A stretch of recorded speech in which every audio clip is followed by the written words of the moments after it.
Good morning. This is Jason Dean at YouTube Film Fanatic. If you get a chance, please like and subscribe to my page. It's greatly appreciated. I'd done a video yesterday on this really amazing movie that I'd heard about for a little bit of time. It had come up in a few different forums, and there's a couple of YouTube guys that I really love, and one in particular, this guy, his name is Moods, and he is a Canadian uh, YouTube guy, and he reviews. It's all film-based stuff, and he's probably my favorite online.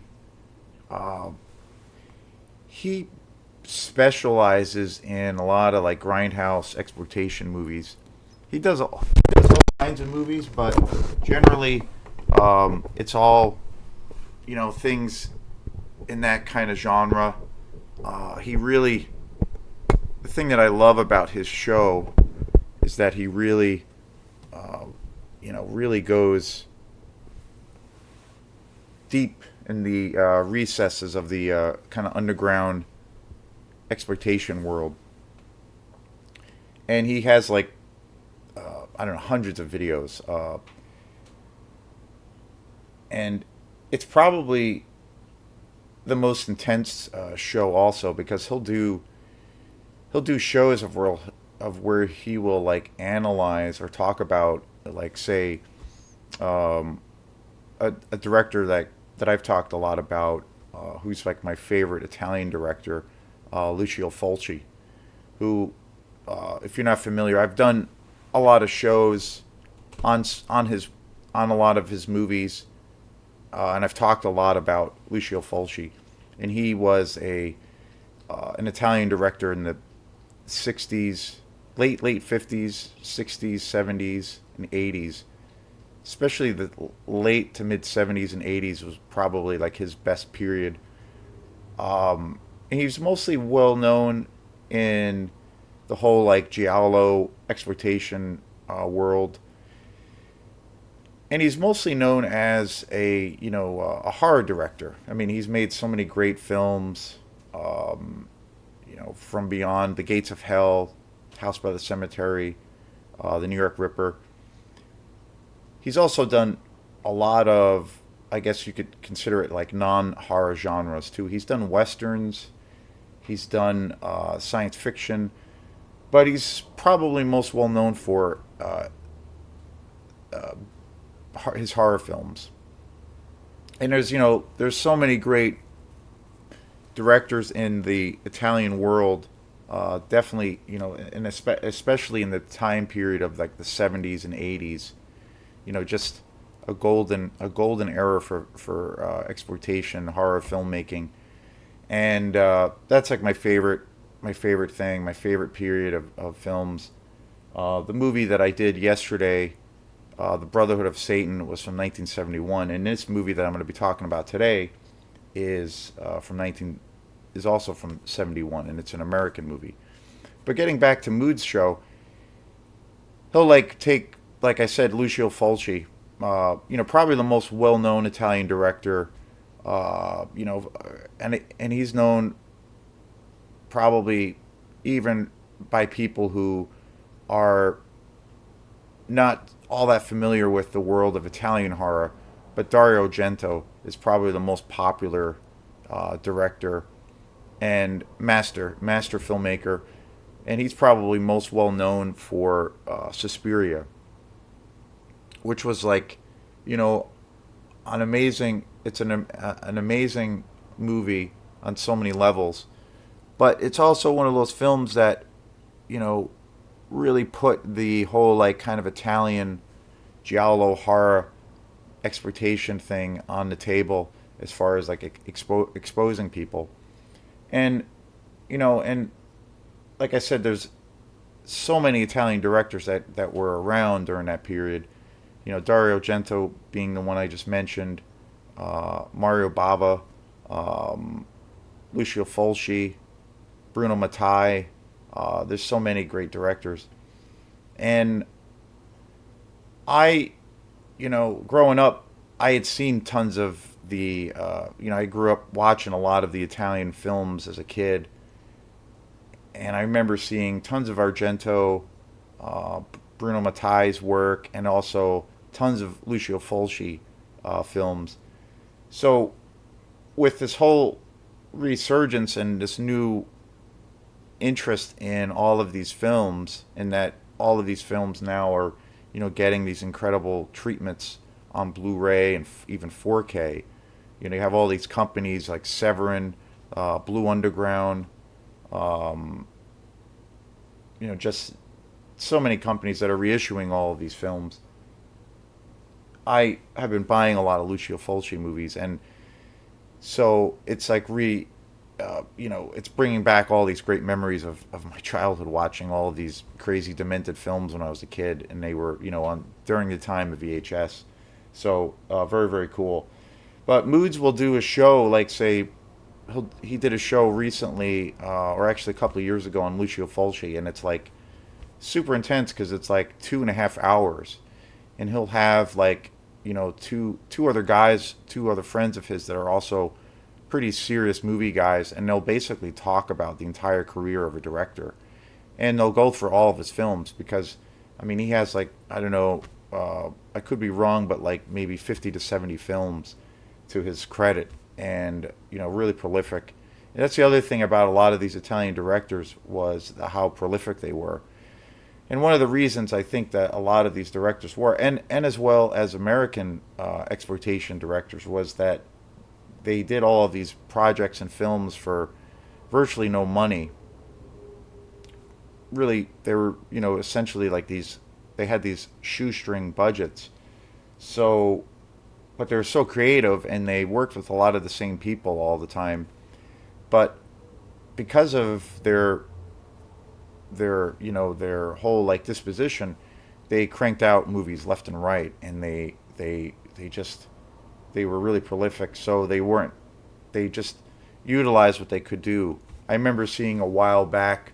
Um, I can't remember exactly where it was, but it was somebody who was discussing uh, the work of Herschel Gordon Lewis, who is also one of my favorite directors, and I'll be doing some movies of his pretty soon. One of the greatest filmmakers, if you want to call him a filmmaker. He's definitely one of my favorites. Um, and he was notorious for another director who was highly prolific in the 60s and 70s. Um, so many great films to his credit, and he was notorious for you know shooting tons of movies for like virtually no money and cranking out all these films. And he was also known for, wherever they were like filming a movie, he would sometimes grab people that were basically walking around. There's a scene, one of his greatest movies, probably my favorite film of his, and probably his most well known, is Blood Feast by Herschel Gordon Lewis. And there's a whole like funny story around that, and I guess notorious scene around that film where there's a scene where there's these truck drivers, and he and it's towards the end of where they're chasing the main villain of the movie. The police are chasing after him, and he eventually gets captured and is like thrown into this garbage, construction car truck, and he's like crushed. Or he's thrown into this like garbage truck. And so Herschel Gordon Lewis, I guess, from what I heard, had like saw these guys basically that were driving around that were garbage men, and he just basically got them to be in the film, and actually gave them some lines and put them right in the movie, and they had no experience whatsoever. And the guys in the movie they're actual garbage men. And so he was like notorious for like doing things like that. We're just like randomly grabbing people that were in the vicinity and throwing them into his movies. So everything has this real gonzo, seat of your pants kind of vibe. And he and one a while back when I'd seen this interview, a guy was talking about Herschel Gordon Lewis and how he did all these movies for so little money. Imagine if he had this big budget, where he had like millions and millions of dollars, what he would do with that. And this guy, who I can't remember his name, was saying, well, he probably, knowing Herschel Gordon Lewis's kind of whole mode of operation, he probably wouldn't have, used, say, if he had a budget of $5 million, he wouldn't have used it for like one movie. He would have like probably turned out about, a couple hundred movies with that kind of budget because of how he worked. So it says something a lot for that period. And I know that style isn't for everyone, but it's super entertaining, and uh, you know, it's just got this certain kind of quality and aesthetic to it that for me, you just can't beat. Um, so this brings me to today's show. This is a movie I meant to get to around Halloween time because I think it's one of the best, easily like top 10 horror movies of all time. And it's called Let's Scare Jessica to Death. It came out in 1971. This was a movie that I had come across over the years. I'd never seen it before, and I bought this on Blu-ray last year. And this is a movie I never seen before, and I had come across this movie on a few lists of different YouTube guys who were talking. They had mentioned saying that this is one of the best kind of underground horror films that they had ever seen. There was and then there was on some of the Blu-rays I have. There's a lot of great interviews, and one of the greatest things about collecting a lot of these exploitation movies is that the world class treatment that they get is pretty unprecedented, and so they typically come with like tons and tons of special features and great amazing interviews and all of this stuff, and it's just an amazing thing. One of the guys who was a writer, who was like kind of a critic, and he had written a bunch of books on a lot of the horror exploitation movies. This guy was talking a lot about Let's Scare Jessica to Death, this movie here, and I had never seen it. And he said for him it was like his all time favorite uh, horror film. And so I was like, and I kept hearing about it, over and over again. So I saw it in the store, saw it in Blue Moose, I think probably about a year ago, and I picked it up, and I bought the Blu-ray, and it's pretty spectacular. The transfer is amazing. It's from 1971, and it's packed with all kinds of special features. I love the artwork. Artwork is amazing. Um, the whole packaging is super cool. Totally worth it. It's got a few hours of special features on here that's just tremendous. Just very cool, and it's it's one of my favorite movies, and it's so I think underrated. And it came out in 1971. It was a movie that initially was pretty popular, but it went to a place of where it kind of went into somewhat of a life of obscurity. It was directed by John D. Hancock, and the music was composed by Orville Stober. And there's a really amazing documentary on this disc with Orville Stober about talking about how he came about making this movie, and also how he got the gig to create this music. And the cast in this film is just so great. It's Zora Lambert's in it, Claire Costello, and Barton Heyman. And Barton Heyman I knew because he's actually in the original William Friedkin's Exorcist. He plays one of the doctors in the film, and he's actually in the film quite a bit. And this film came out actually a couple of years before The Exorcist, but he plays the husband.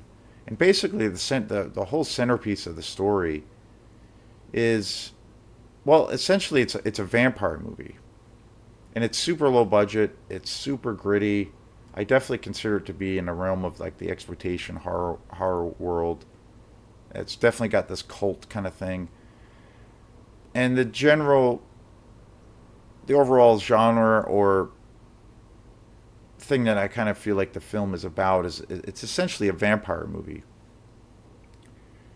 but you wouldn't really think so. Like watching it, it's pretty unconventional, and it has this really totally original take on like the vampire mythos and the vampire mythology. It's and the other thing that's really great is it's about this woman who essentially suffers this real horrendous trauma where she loses her daughter. So her and her husband and her family and her friends, they decide to go to this like cabin to basically try to go through this mourning process, but try to go to a place of where to this cabin by the water where it's really really isolated and relatively a real peaceful place. And it's about her like the mother dealing with her trauma and trying to you know digest this horrible thing. And it's about this mourning process, but then all of these things happen of where she's also was institutionalized because of this whole situation. So she mentally is incredibly unstable. So this film does an incredible thing of like of where, and it has a very psychedelic element, but you're put in this place as a viewer of where it could go either way, like in a literal sense or like a metaphorical sense or something of where it's purely a psychological thing that she's wrestling with. Where so it it really challenges you to think, is this a pure hallucination, or is she or is she like imagining these things that are happening to her, or is this something that's happening in reality?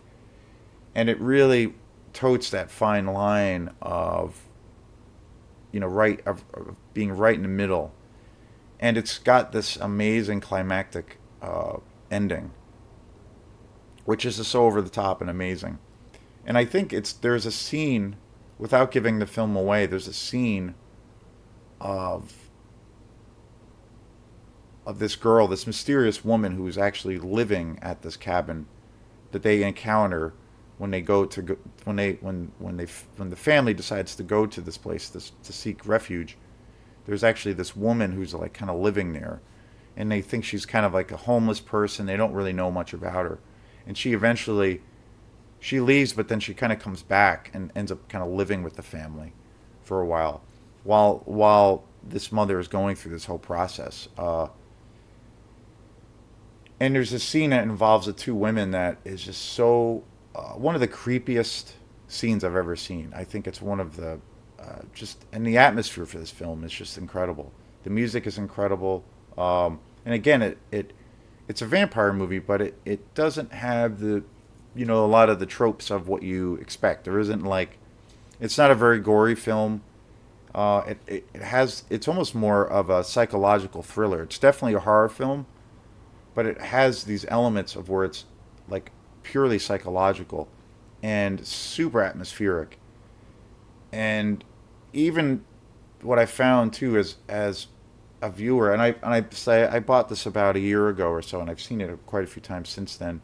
But even as a viewer, I'm like the ending and everything, and there are parts of the film where it's kind of ambiguous, so you're not really sure uh, if this is reality or not reality or what is reality. So it does an amazing balance of those elements, and just a phenomenal film. And it's definitely since I bought it, and I've seen it quite a few times since then. This was a film I meant to do on Halloween, but got sidetracked with other things. Um, this is definitely on my top 10 list now of favorite horror films. And it's great because lately I've been doing the last few films I've been doing have been all from like 1971, and this is the third one in a row, and I'm just like wow, and they're all so different. Um, they're just so diverse. They just have that real gritty, kind of dirty vibe to them, and this movie is so great in creating atmosphere where I've talked about that in other films of where there are certain films now that are relatively popular that are relying on one or two things, like maybe the extreme gore element. Case in point, without trashing or bad mouthing the filmmakers or the film, but case in point, I feel like there's this movie called Terrifier, and also the second sequel that just came out, Terrifier 2, where it's incredibly gory and incredibly violent and brutal. The killings are brutal, and it's centered around this insane Art the Clown character. But aside from if you took away all of the brutality of the kills and the murdering and all the mayhem, the atmosphere is really just not there, and it doesn't really have that kind of tension, or there aren't really any characters that you're caring about if they're living or dying. So it's not.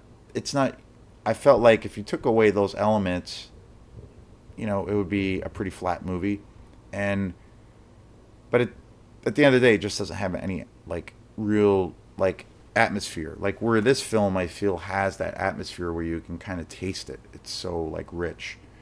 And the other thing that's amazing to me is that in comparison, and I love gore movies. I love movies that have incredible amounts of murder and mayhem.